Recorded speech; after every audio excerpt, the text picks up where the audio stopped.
불필요한 불신을 서로 조장하지 않도록 저는 조금 조심할 필요가 있다고 생각합니다. 그 불신은 의원님이 조장하시는 것 같으신데요. 김태훈 대표님께서 전혀 저희 유가족 내에서는 그런 부분들이 없고 역으로 말씀드리겠습니다. 64일 동안 유가족들과 함께 하셨습니까? 그러지 않으시면서 무슨 불신을 조장한다라고 얘기를 하십니까? 네, 안녕하십니까. 대구 북구갑의 우재준 의원입니다. 김태훈 대표님께 질의드리도록 하겠습니다. 김태훈 대표님 혹시 유가족이십니까? 저는 유가족 대표 협의회 그 공동 대표입니다. 유가족은 아니시죠? 네? 예, 원래 노동운동가셨죠? 아니 저는 저희 직장 동료를 대표해서 가족과 같은 직장 동료를 대표해서 유가족들 내에서 공동 대표로 선임된 사람입니다. 자, 제가 기사 하나 읽어드리겠습니다. 네. 충북 지역에서 중대재해기업처벌법 제정운동을 함께 이끌고 왔던 청주노동인권센터 김태훈 대표 2022년 기사입니다. 본인 맞으시죠? 네 맞습니다. 예, 노동운동가 맞으시죠? 노동운동가 네 맞다라고 얘기할 수 있겠죠. 자, 2024년 8월 21일 날 민주노총 대회 당시 구호가 윤석열 퇴진 사회 대전환 실현 대회 가서 연대 발언하고 오신 거 맞죠? 저는 가서 아리셀 참사와 관련된 얘기들을 상황들을 공유하고 왔습니다.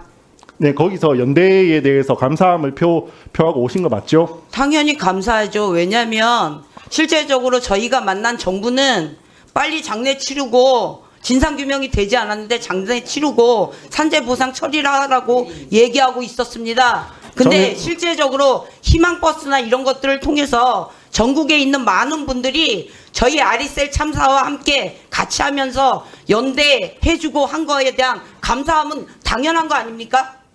저는 김태훈 대표님께서 활동하시는 그 진위에 대해서 제가 문제 삼지는 않겠습니다. 다만 활동하심에 있어서 조금 조심하실 필요가 있다고 생각합니다. 괜히 부분이요? 서로 저는 불필요한 불신을 서로 조장하지 않도록 저는 조금 조심할 필요가 있다고 생각합니다. 그 불신은 의원님이 조장하시는 것 같으신데요. 김태훈 대표님께서 전혀 저희 유가족 내에서는 그런 부분들이 없고 역으로 말씀드리겠습니다. 64일 동안 유가족들과 함께 하셨습니까? 그러지 않으시면서 무슨 불신을 조장한다라고 얘기를 하십니까? 저는 김태훈 대표님이 아마 제가 이렇게 말씀하시기 전까지 대부분 유가족이라고 아마 알고 계실 거라고 아닙니다. 생각합니다. 그렇지 않습니다. 그건 벌써 많이 알려져 있습니다. 실질적으로는 대리하시거나 또는 유가족을 조력하시는 분이시잖아요. 유가족 대표입니다. 유가족을 거기에 조력하시는 거 아닙니까? 고 김병철님 유가족 대표로 공동대표로 선임돼 있습니다. 그리고 고용노동부의 위임장이나 이런 부분도 그것도 하나 또 제출 안 하신 거 맞죠? 아니요. 저희는 내부에서 선임서 작성했습니다. 제공은 안 하신 거 맞죠? 네? 제공은 고용노동부에 따로 주진 않으셨죠? 고용노동부에다 따로 그걸 줄 이유가 있습니까? 왜냐하면 조사나 이런 부분에 참여를 하게 해달라고 지금 요청하고 계시기 때문에 그런 겁니다. 조사와 참여 관련된 부분에 있어서는 유가족들이 실제적인 고소와 고발을 한 상태이고 저는 거기에 그 실제적인 고발 대상이 아닌 부분에서는 하지 않았습니다. 저는 김태훈 대표님께서 말씀하신 인터뷰도 엄청 네. 많이 하시더라고요. 엄청 많이 하시는데 이게 어떤 부분은 본인이 그냥 노동운동가로서 하고 싶은 말을 하시는 부분도 있으신 것 같고 아닌데요? 어떤 부분은 유가족을 정말로 목소리를 대변하고 있으신 것도 있는 것 같고 두 가지가 모호하게 혼재돼 있다라는 생각을 지울 수가 그거는 없습니다. 본인의 생각이 아니신가 생각합니다. 저희는 유가족 협의회에서 개별적인 독단적인 생각으로 임의대로 처리하지 않습니다. 모든 것들을 유가족들이 함께 논의하고 결정하고 그 속에서 함께 움직이고 있을 뿐입니다. 왜냐하면 길림성에 사시는 분들이 많으시고 흑룡강성, 산동성 대부분 외국인 노동자분들이 네네. 많으시잖아요. 네. 근데 이분들이 요구하시는 만한 것들도 꽤 있어 보이세요. 실제로 회사 측에서 무슨 이분들 비자 문제를 제기하면서 굉장히 잘못된 태도라고 생각합니다. 이런 부분들에 대해서는 충분히 잘 짚어주고 계시다고 생각하는데요. 보면 파견법을 이야기한다든지 이런 부분은 아니 정말로 아무리 외국인 노동자분들의 그 유가족이라고 하시더라도 그런 부분을 왜냐하면 그분들 입장에서는 타국의 법률이잖아요. 네. 우리도 과거에 이제 파독 광부들이나 이런 분들도 있으셨지만 네. 그렇다고 해서 우리가 독일 노동법, 독일 파견법에 대해서 그렇게 많이 뭐 관심을 가지는가 이런 부분들에 대해서는 저도 사실 의문이 조금 드는 게 있습니다. 그래서 네. 뭐 왜냐하면 저는 신뢰는 저는 서로 만들어야 한다고 생각합니다. 네네. 신뢰는 서로 만들어야 됩니다. 고용노동부에서도 저는 조금 더 유가족분들을 믿고 조금 더 성실하게 많은 부분들을 수사를 공유하고 네. 조금 더 이분들의 뭔가 더 하는 것도 필요하지만 거꾸로 김태현 대표님도 거꾸로 혹시나 고용노동부에서 이렇게 유가족들을 거꾸로 오인하지 않게 하도록 그 신뢰를 쌓을 수 있는 행동도 저는 하셔야 한다고 저는 생각합니다. 의원님이 참사의 원인에 대해서 제대로 모르면서 하시는 말씀이라고 생각합니다.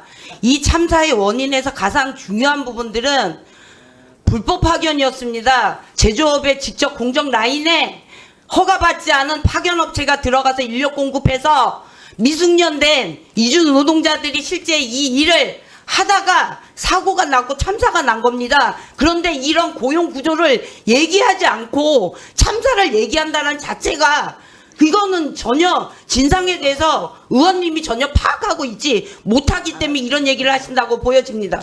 자, 제가 그 의견에 대해서 네. 제 그 의견이 무조건 틀렸다라고 하지 않겠습니다. 하지만 방금 말씀하신 의견은 유가족의 지위에서 하신다라고 생각되지 않습니다. 아니요, 유가족들도 이것이 문제라는 것들을 처음에는 몰랐죠. 당연히 몰랐는데 이런 부분들을 함께 얘기하면서 이 실제적인 참사의 원인이 불법 파견에서 왜냐하면 유가족분들은요 내가 어느 소속인지 어떤 유해 물질을 위험 사업장에서 일했는지를 전혀 모르고 일만 하다가 보셨잖아요. CCTV에서 그 출입구에 실제로 그 리튬 배터리들이 완성품들이 적재되어 있었고요. 그리고 안전교육이 됐다라면 그 폭발성이 있는 열폭주로 폭발해버리는 배터리 앞에서 일반 소화기를 들었겠습니까? 그런 안전교육이 안 됐던 거는 내가 어느 소속에서 어떤 일을 하는지 몰랐기 때문입니다. 그러면 그 원인이 구체적인 원인은 불법 파견에 있었던 겁니다. 근데 이런 부분들은요. 유가족들이 우리가 60일 동안 싸워 나가면서 알게 되는 과정이지 제가 기존에 이 부분들에 대해서 유가족들한테 심어주진 않았습니다. 유가족들도 60일 동안 싸우다 보니까요. 이게 문제라는 걸 알게 된 겁니다. 그것도 저는 충분히 우리가 향후 논의해 볼 수 있는 문제라고 생각합니다. 근데 조금 짧게 말씀을 드리면 오히려 출입구를 많이 뚫어놓지 않아서 대피로를 충분히 확보시켜 놓지 않은 게 사고의 원인이라고 지적하는 분들도 꽤 많으십니다. 사고의 아닙니다. 원인이나 이런 부분들은 여러 가지 우리가 논의해 볼 수 있는 거라는 거 수사 결과 말씀드리고요. 못 들으셨어요? 제가 딴 거보다 오늘 제가 당부드리고 싶은 건 왜냐하면 윤석열 퇴진 시위 이런 거 가셔서 이렇게 저희 하시는 거의 안 게 갔습니다. 아니 가셨잖아요. 거기 가서 아리슬 참사 관련돼서 상황 공유했다라고 얘기하는데 왜 이렇게 자꾸만 하시면 거기 갔다고 얘기하십니까? 신뢰가 전 문제 이게 유가족을 도와주는 게 전 아니라고 생각합니다. 이렇게 해서 아니, 오해할 본인들이 만한 행동을 생각하시는 하시면 거겠죠. 유가족들에 더 도움되지 않습니다. 그게 왜 유가족들의 도움이 되지 않는다는 판단을 왜 의원님이 하십니까? 그 아니죠. 의원님들의 역할들을 하셔야 되는 거죠. 그 판단을 하시는 게 아닙니다. 네, 이상입니다.